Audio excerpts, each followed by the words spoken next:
Brother Angel, tanong ni Sister Sita Aldavi, Brother Angel, paano naman daw yung mga katulad ni Antonio, ni Itsoy, na ayaw makinig, matigas talaga siya, nakikipagdebate pa naman.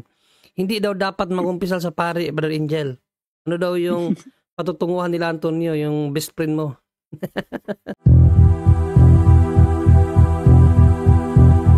Dahil sa katotohanang ipinapangaral ng Santa Iglesia Katolika na hindi maitanggi ng mga protestante sa lungatang aral at pahayag ng mga pastor.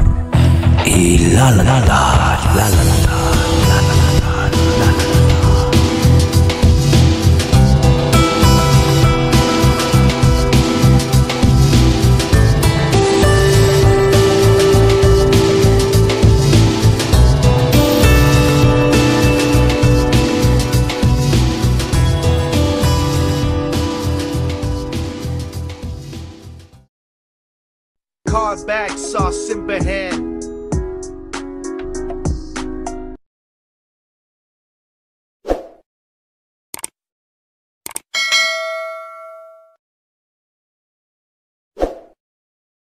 Tanong dito si Efren Plania, kaso ang dami niyang hindi daw kasya sa isang anuan lang, kaya marami siyang marami siya ditong atinipe. Sundan lang daw natin, sabi niya, Brother John Ray, maaring di ito magkasya. Pakisundan mo lang ang pangalan ko. Baka kasi umabot ito sa 4 na comment. Tungkol ito sa tanong ko kahapon sa literal na connection natin sa Diyos. Sabi niya, avid viewers po ako sa punto por punto mula halos ata nang nag-umpisa kayo. At masasabi kong natuto na ako dyan sa inyo. At alam na alam ko na ang layunin ni Brother Angel na parang gusto niyang maligtas ang lahat. Nalaman ko na dahil kay Brother Angel na dapat sanctify palagi ang ating kaluluwa. Kaya alam ko pong bawal sa ating Katoliko ang maghukom at di ko rin pwede ipagyabang yon bilang Katoliko. Alam ko rin na may katalakayan kasi akong BAC or Born Again Christian at tayo ang hinatulan nila. Sa Mateo 7:21-22 na tayo daw ang di makikilala ni Hesukristo pag tayo ang namatay kasi di tayo sumusunod sa nakasulat sa Bible at masasama tayo. Kaya yun po ang isinagot ko na kung mamatay kami pareho at namuhay naman kaming mabait, di niyo kami pwedeng hatulan na kami ang di makikilala ni Kristo. Kasi may literal na connection kami sa Diyos kesa sa mga protestante. Correct, tama.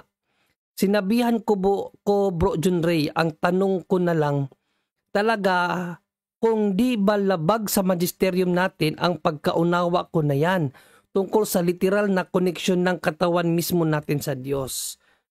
May sinabi pa ba siya dito?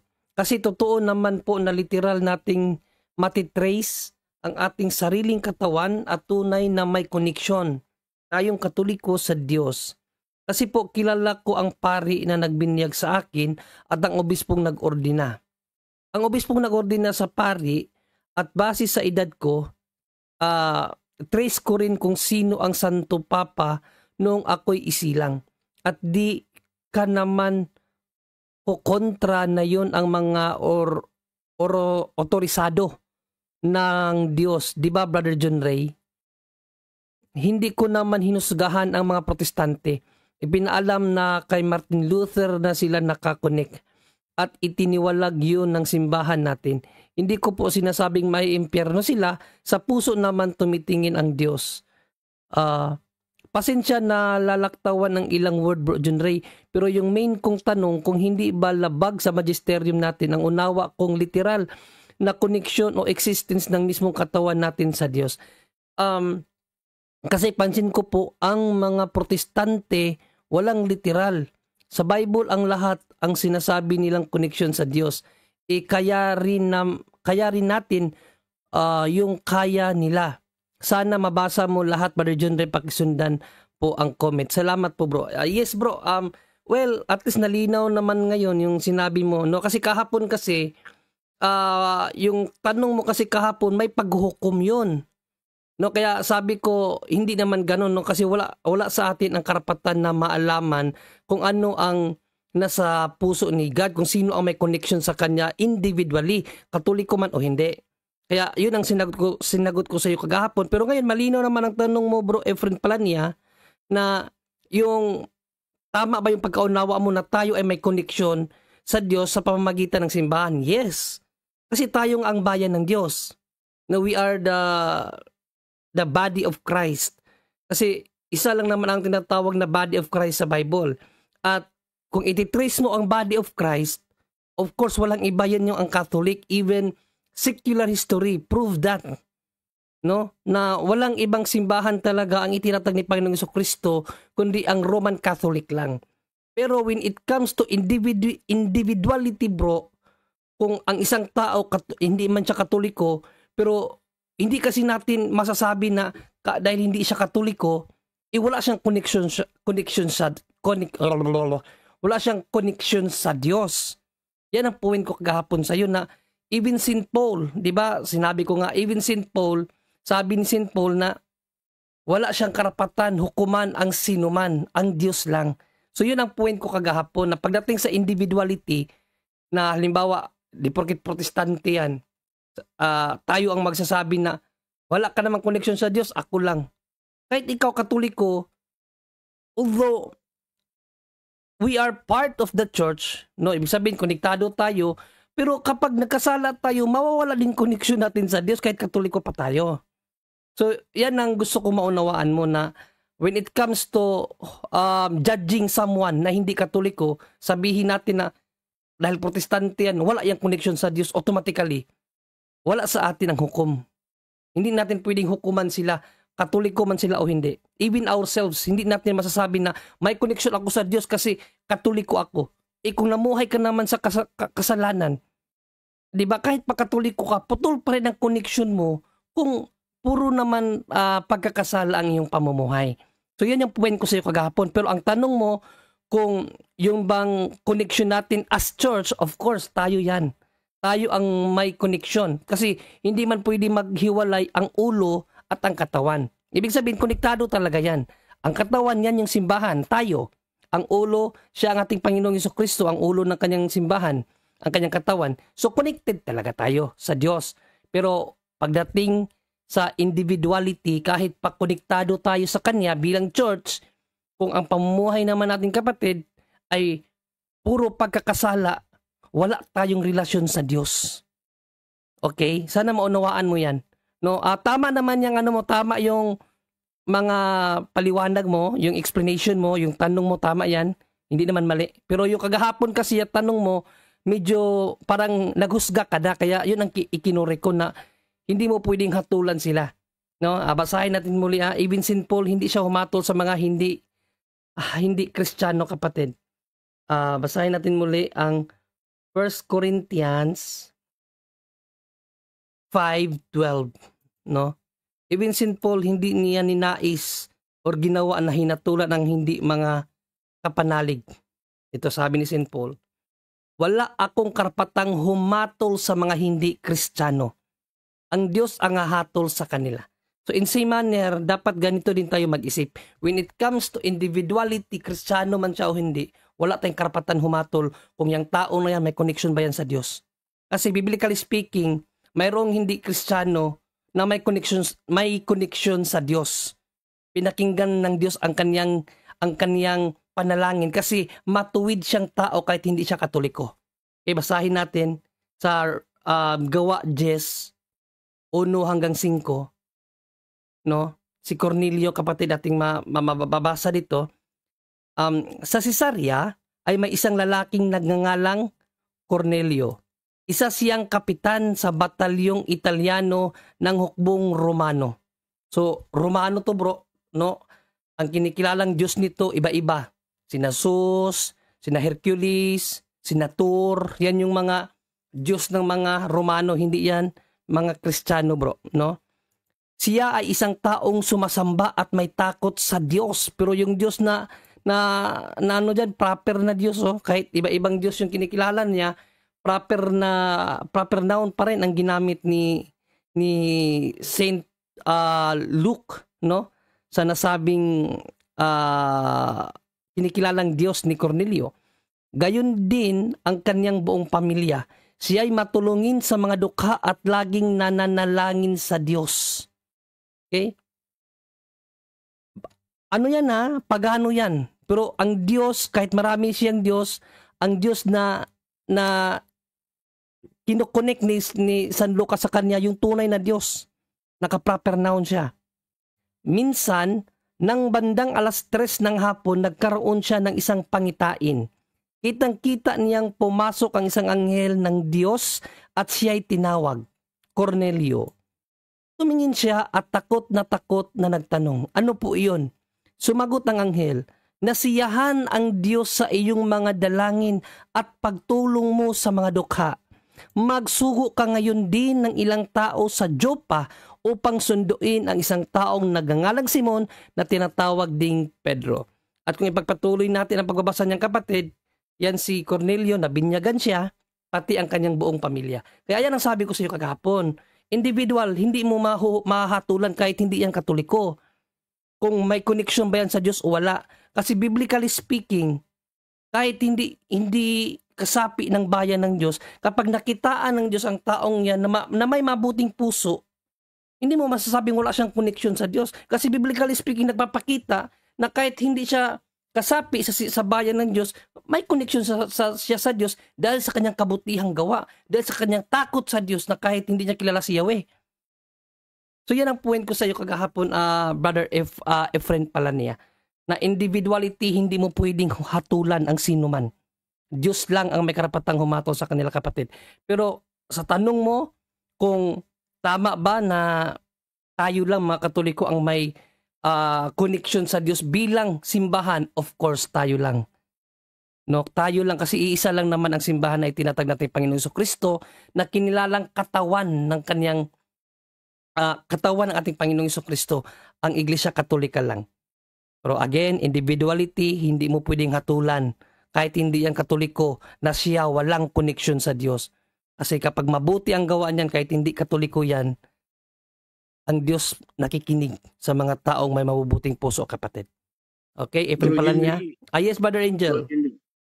Pwede mo ibigay yung 847 CCC natin para dun yung paliwanag mo may batayan din. Ito 847, Brother Angel. Yes, 847 and 848. 847 and 848. Okay, tingnan natin 847 and 848. 847 and 848. Ito ang ating mababasa, no? 847. Pinan din pa to. Ayan na, 847. So 848, Brother Angel.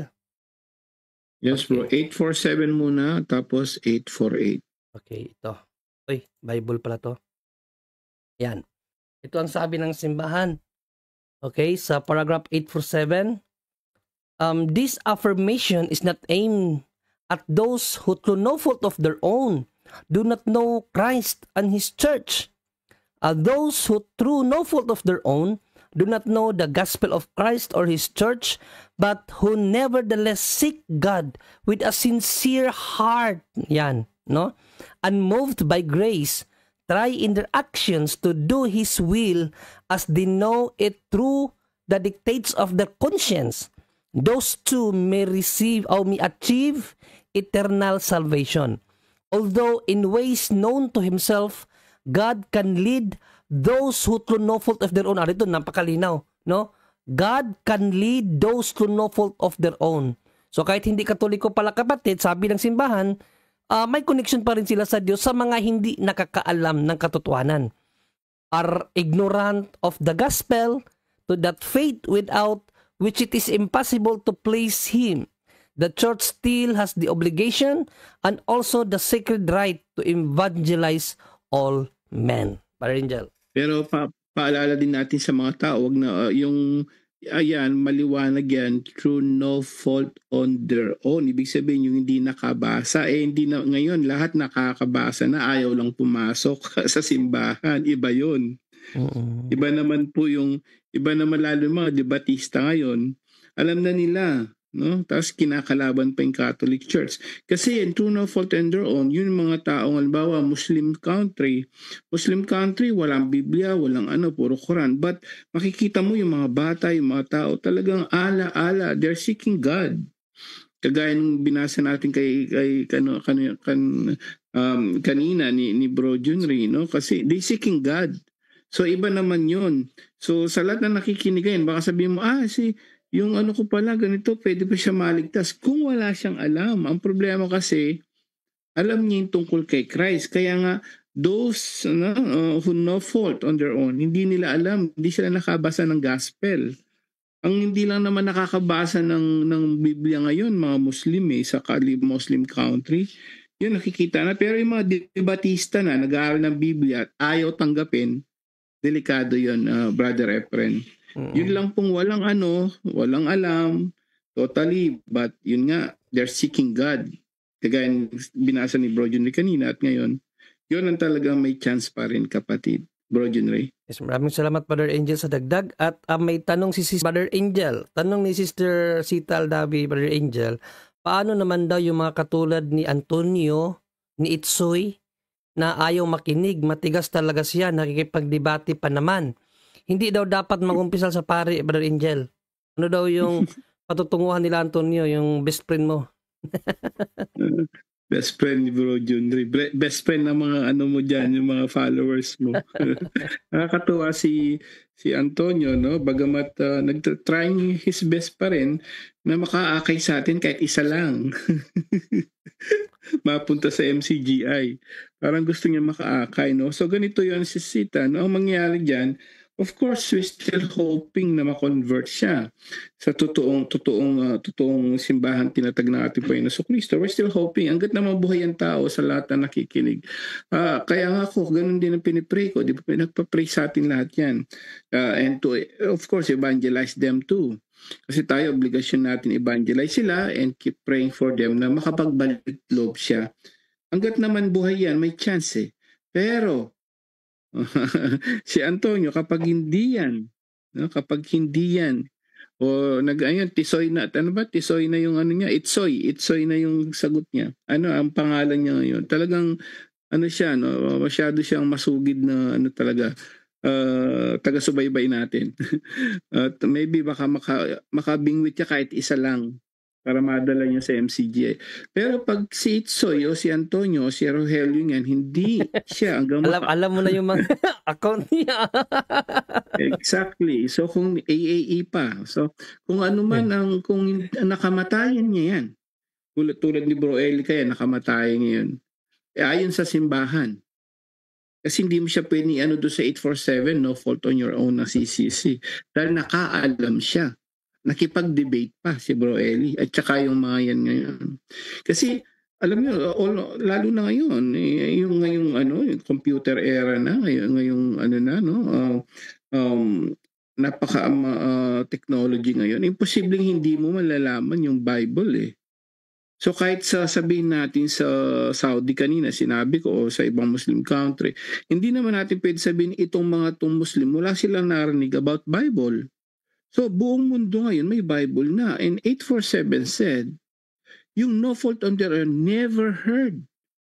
Explicitly, never read. Ibig sabihin, letra por letra. Ngayon sa internet, nandun na yung Bible Yun ang magiging problema. Not like siguro yung mga nasa bundok. Walang kuryente. But lahat halos lang mga tao ngayon, hindi na halos sakop sa no fault on their own. Never heard about Christian, about Jesus. No, lahat. Kahit nga dito sa Japan, imposibleng hindi na nalaman yung Bible through internet. Kaya lang, hindi pinapansin. Yun ang sabi ng simbahan, hindi maliligtas yun.